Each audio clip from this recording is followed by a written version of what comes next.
अरे डेमोक्रेसी में हमारा आंदोलन करना अपना काम है, जनता को जागृत करना अपना काम है, जनता को सच बताना हमारा काम है। पार्लियामेंट मेंबर होके हम सभी लोग, सभी पार्टी के लोग एक होकर ये मांग कर रहे हैं, लेकिन ये जो डिक्टेटर गवर्नमेंट है, ये ना डेमोक्रेसी को मानती है, ना चर्चा को मानती है, ना इंक्वायरी को मानती है।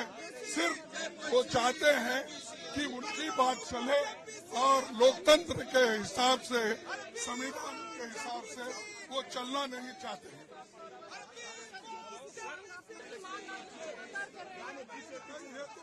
हम पहले